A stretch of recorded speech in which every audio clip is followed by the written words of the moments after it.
Greetings and welcome once again to legalizefreedom.com.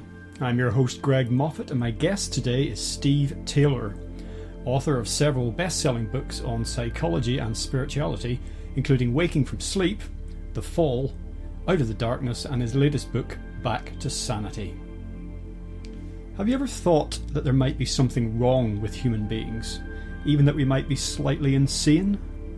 Why is it that so many human beings are filled with a restless discontent and an insatiable desire for material goods, status, and power? Why is it that human history has been filled with endless conflict, oppression, and inequality? In Back to Sanity, Steve Taylor shows that we do suffer from a psychological disorder which he refers to as humania, or ego madness. This disorder is so close to us that we don't realise it's there, but it's the root cause of all our dysfunctional behaviour, both as individuals and as a species. This book explains the characteristics of humania, where it stems from, and how it leads to the madness of materialism, status-seeking, warfare, inequality, and other symptoms of our insanity. But equally importantly, Back to Sanity shows how we can heal this mental disorder and allow the fleeting moments of harmony that we all experience from time to time to become our permanent state of being. Hello and welcome, Steve Taylor, and thank you very much for joining us today on legalizefreedom.com. It's a pleasure. It's great to be here. Now, Steve, today we're going to chat about your recent book, Back to Sanity. Subtitle is Healing the Madness of Our Minds. And perhaps you could get us started by giving us an overview of the central thesis, which is basically that collectively, as a species, humanity is suffering from basically a form of mental illness or madness.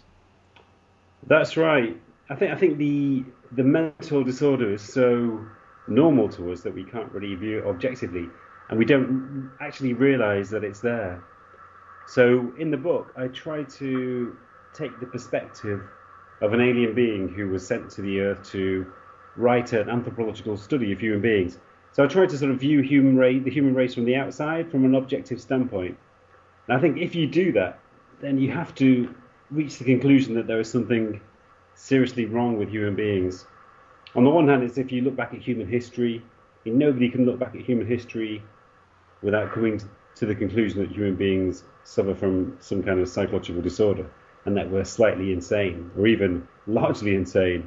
If you look back at the whole of the human history is an endless catalogue of warfare, is an endless saga of constant conflict, constant oppression, the oppression of women, the oppression of different castes, conflict between different groups and so forth, then sexual repression, monotheistic religion. I think all of these are signs of something slightly amiss with human beings. Yes, now this basically is something, the background to all of this is something that you've covered in great detail in an earlier book of yours called The Fall. Right. But to briefly touch on that material, because you do come back to it somewhat in Back to Sanity, is you're comparing most of modern society, put that in quotes, with the indigenous peoples of the earth, such that they're still remaining. Mm-hmm. And that they're the same as us. We're all human beings, but they're different. And that in comparing and contrasting the two different outlooks, the two different ways of being in the world, that it becomes increasingly clear that we have lost or forgotten something very important from our past. That's right, yeah. I think the essential difference between modern human beings and prehistoric peoples and many indigenous peoples, or at least indigenous peoples as they were before their cultures were disrupted or destroyed by colonial contact, then the essential difference is that they had a powerful sense of connection to nature and to the whole cosmos. They seem to be less individualistic in the sense that they were less separate from their environments.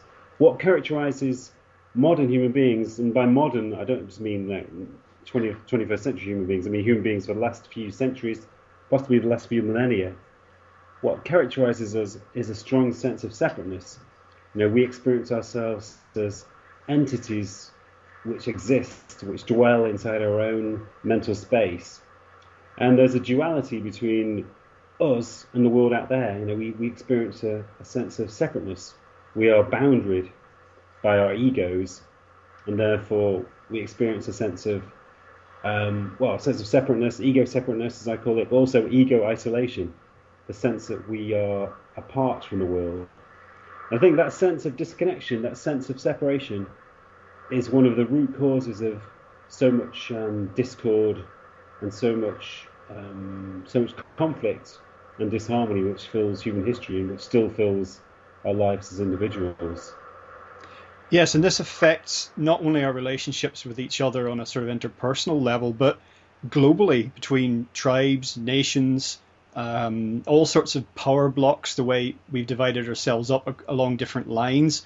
It affects our relationship to the natural world, the rest of creation, which indigenous people understand we're, an intrinsic part of.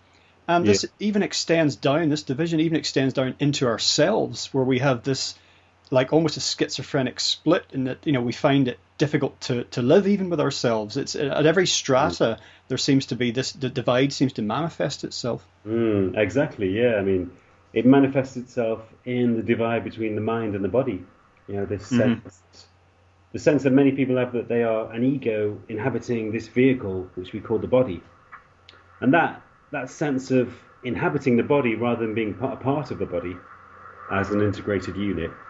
I think that's the source of sexual repression too. I mean, one of the insane characteristics of human beings throughout history, or the last few thousand years of history, has been this sense that somehow sex and somehow the body itself are unclean. There's something that we need to separate ourselves from and try to overcome, try to transcend. So we repress sexual desires, completely healthy and natural sexual desires.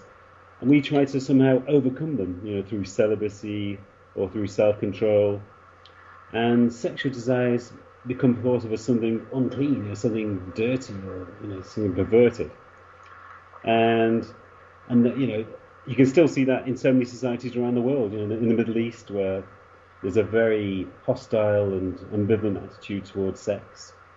And I think that's also part of it's one of the root causes of the oppression of women too, because women, they cause sexual desires to manifest themselves in men, and therefore, since sexual desires are seen as something unclean that we should overcome, then that extends to women too. They're seen as something unclean and a kind of enemy as well. Yes, and there's a lot of natural sort of dualities in the world and in the universe, and we've kind of that particular one, the male-female one, which is meant to be a complementary relationship, has been turned into another division, hasn't it, really? That's right, yeah. And I think it's interesting that in many societies, societies which are much more healthy than modern societies, I'm talking about indigenous societies or prehistoric societies, in those societies, the division between men and women was much more vague. The borderline between the different genders, the gender roles, and even the characteristics of the different genders was much more blurred. It's only in really, particularly I'm thinking of, you can see this really clearly in Middle Eastern societies, where there's such a massive division between the role of women, the role of men. The role of women is mainly is mainly within the house, whereas the role of men is outdoors. So women are indoors, literally in countries like Saudi Arabia, where women are almost imprisoned in their own houses. Whereas men, their domain is the outside world. And it manifests itself in childcare. The woman's role is to look after the children. The man's role is to work. But in prehistoric societies and in many indigenous societies, gender roles were much more blurred. Men did a lot of childcare. They shared a lot of childcare. Even their economic roles were merged as well. So really that division, that extreme division between male and female, is also a symptom of our insanity. One of the ways, there are many ways that we attempt to deal with this division and this disconnect. And in the modern world, it takes the form of materialism and all forms of distractions that we have for ourselves. We always have to be doing something. We can't sit still. We're, I think, as you say in the book, we're human doings. We're not really human beings. And all of which, and I'm glad to say that increasing numbers of people are coming to this realization. Like, all of this is not making us happy. It is not filling the void. Yeah, that's right. I think materialism is really Also, materialism together with a desire to gain status and to gain power, they're really an attempt to increase our sense of significance and a desire to gain completeness as well. I think one of the characteristics of the separate ego is that it generates a sense of insufficiency and incompleteness. So we're always looking for something to allay that sense of incompleteness, that sense of insignificance. And the closest things to hand are often material goods, or the attempt to gain status or wealth by becoming a powerful person.